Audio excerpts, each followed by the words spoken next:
लेकर सारी चीज़ें दवाएं सब मुफ्त, उसके बाद भी टीबी के केसेस बढ़ रहे हैं। कैसे नियंत्रण होगा 2025 तक, इसको ख़त्म भी कर देना है भारत से? देखिए, टीबी को ख़त्म करने के लिए हमको दो तरह से टीबी का इलाज करना होगा। एक तो टीबी के वो मरीज़ जिनको हम लोग एक्टिव टीबी कहते हैं, उनका हम लोग पहले इसी जागरूकता के लिए हमने आज प्रेस कॉन्फ्रेंस रखी है कि ये मालूम हो कि टीबी है क्या, इसके क्या लक्षण हैं। सबसे पहले हमको लक्षण बताना पड़ेगा कि टीबी एक ऐसी बीमारी है, संक्रामक बीमारी है, अगर इलाज नहीं करते हैं तो और लोगों को भी टीबी हो सकती है। तो जो इसके कॉमन लक्षण है, खांसी आना, बलगम निकलना, खांसी में खून आना, बुखार होना। अगर मरीज़ को ये सिम्टम हो रहे हैं, साथ में भूख कम लग रही है, वज़न कम हो रहा है, तो आपको टीबी का इलाज जांच करानी पड़ेगी। सबसे कॉमन जांच है एक्सरे होता है। दूसरी कॉमन जांच है बलगम की जांच। बलगम की जांच पहले तो बहुत कॉम्प्लिकेट होती थी, अब तो बहुत सिंपल जांच हो गई है। आप दो तरह की जांचें जो WHO ने बताया है, रैपिड डायग्नोस्टिक टेस्ट, एक होता है जीन एक्सपर्ट और दूसरा होता है लाइन प्रोब एसे। जीन एक्सपर्ट ये बता देता है 2 घंटे के अंदर 90 मिनट्स में कि उसमें बलगम में टीबी के कीटाणु हैं कि नहीं है। और नंबर 2 ये भी बताता है कि टीबी के कीटाणु हैं तो किस टाइप के कीटाणु हैं। लेकिन 2 टाइप के कीटाणु होते हैं, एक होता है सेंसिटिव कीटाणु, उसको कहते हैं सेंसिटिव टीबी। इसका इलाज 6 महीना 100% क्योरेबल है। भारत की क्या स्थिति है टीबी में दुनिया में? भारत में अभी भी ये कहने के बावजूद कि हम लोग टीबी का मुफ्त इलाज कर रहे हैं, टीबी के डायग्नोसिस यानी जांच भी फ्री कर रहे हैं और साथ में हर महीने 500 रुपया खुराक के लिए भत्ता भी दे रहे हैं, तब भी 3,31,000 मरीज़ टीबी से मर जा रहे हैं और 28 लाख के आसपास हर साल टीबी के मरीज़ पाए जाते हैं। ये तभी इसको हम लोग रोक सकते हैं जब मरीज़ के अंदर जागरूकता पैदा हो कि हमको ये टीबी है, हम टीबी की जांच कराएं जाके। और चूँकि जांच मुफ्त है तो कोई प्रॉब्लम भी नहीं है, और अलग टीबी निकलता है तो इसका हम फ़ौरन इलाज कराएं। टीबी का इलाज चूँकि अभी भी सिंपल टीबी का इलाज 6 महीने से कम नहीं है। अक्सर पूरी दुनिया में टीबी का इलाज 6 महीने से कम नहीं है, लेकिन मरीज़ की प्रवृत्ति होती है कि मरीज़ की टीबी इलाज किया नहीं, सिम्टम उसके लक्षण ख़त्म हो गए, महीने 2 महीने में, 1-2 महीने में लक्षण टीबी के ख़त्म हो जाते हैं। बुखार गायब, भूख लगने लगी, खांसी बंद हो गई, अब वो समझता है कि हमारी टीबी ठीक हो गई और इलाज छोड़ देता है।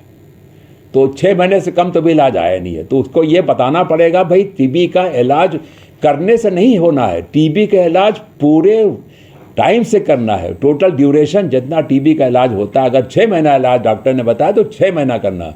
पूरा इलाज, सही खुराक दवा लेनी, रेगुलर नियमित दवा लेनी है, तब टीबी ठीक होगी। अगर आप इरेगुलर ट्रीटमेंट लेते हैं तो ये आगे चल के जो दूसरी टीबी हमने बताया रेजिस्टेंट टीबी, ये पनपती है। और रेजिस्टेंट टीबी का इलाज एक तो बहुत अच्छा नहीं है, 100% क्योरेबल नहीं है। अभी लेटेस्ट ट्रीटमेंट जो रेजिस्टेंट टीबी का आया है, जो पूरे हिंदुस्तान में भी है और पूरे वर्ल्ड में भी है, वो है 6 महीने का ट्रीटमेंट, जिसमें 3 से 4 दवाएं हम लोग 6 महीना देते हैं। उसमें करीब करीब 89% क्योरेबल है, 100% नहीं है, लेकिन तब भी 80-89% क्योरेबल है। लेकिन हम लोग कोशिश करें कि हम लोग रेगुलर टीबी का ट्रीटमेंट जितना बताया गया है नियमित रूप से लेते रहें तो टीबी ठीक होगी। और साथ साथ में अगर आप टीबी के मरीज़ हैं तो आपको अपना इलाज तो कराना ही है रेगुलर। आपके साथ जो आपके कॉन्टैक्ट्स हैं, हाउस होल्ड कॉन्टैक्ट, खासतौर से वो टीबी के मरीज़ जिनके अंदर बलगम आता है और बलगम में टीबी के कीटाणु पॉजिटिव पाए गए हैं, यानी उसमें पाए जाते हैं, उन्हीं के चांसेस होते हैं कि वो दूसरों के इन्फेक्शन फैलाएंगे। तो ऐसे कॉन्टैक्ट को ज़रूर उसका जांच कराएं, वो भी जांच फ्री है, एक्सरे कराएं, बलगम कराएं, देख लें कि उसको एक्टिव टीबी तो नहीं है। अगर उसको एक्टिव टीबी नहीं है लेकिन उसके अंदर टीबी के कीटाणु हैं, इसकी जाँच आपने करा लिया है। मांटू टेस्ट और ईगरा टेस्ट, 2 टेस्ट होता है जिससे पता लग जाता है कि इनके अंदर कीटाणु हैं। कीटाणु होने को और सिम्टम ना होने को, उसको टीबी कहते हैं, लेटेंट टीबी। यही लेटेंट टीबी इलाज अगर करा लेंगे तो ये आगे चल के जो 5 से 10% पूरे लाइफ टाइम में टीबी एक्टिव हो जाती है, उसको रोक सकते हैं। तो लेटेंट टीबी भी हमको रोकना है, एक्टिव टीबी रोकना है, तभी हम लोग भारत टीबी मुक्त कर सकते हैं 25 तक। पूरी कोशिश। आंकड़ों के लिहाज से भारत दुनिया में किस स्थान पर खड़ा है? आंकड़ों के हिसाब से भारत दुनिया में 1/4 टीबी के मरीज, 27% पूरे विश्व के टीबी के मरीज हमारे यहाँ पाए जाते हैं। तो हम लोग समझेंगे जितने साउथ एशिया में मरीज होते हैं उसमें हम लोग टॉप पर हैं। सबसे ज़्यादा साउथ ईस्ट एशिया में इंडिया टॉप पर है 27%, दूसरा नंबर करीब 17% इंडोनेशिया है, तीसरा नंबर चाइना है, बाकी जो कंट्री है पाकिस्तान है, बांग्लादेश, उसमें भी 7% 5% मरीज़ है। लेकिन हम लोग पूरे विश्व में 1/4 हिस्सा टीबी के मरीज़ हमारे हिंदुस्तान में ही पाए जाते हैं। तो सर क्या लग रहा है 2025 तक भारत, कोशिश तो पूरी है कि हम लोग एक्टिव टीबी और लेटेंट टीबी को दोनों के साथ इलाज कर रहे हैं और कोशिश की जा रही है कि हम लोग जो है इसको पूरा कर लें। धन्यवाद सर। अभी तक टीबी की वैक्सीन की बात भी हम बता दें, अब लेटेस्ट टीबी की वैक्सीन जो आने जा रही है, अभी उसका ट्रायल इसी मार्च 2024 में शुरू हो गया, human trials, late phase 3 trials. M72 एक वैक्सीन आने वाली है जिसका ट्रायल अब ह्यूमन शुरू हो गया है, जो इफेक्टिव भी है वो है।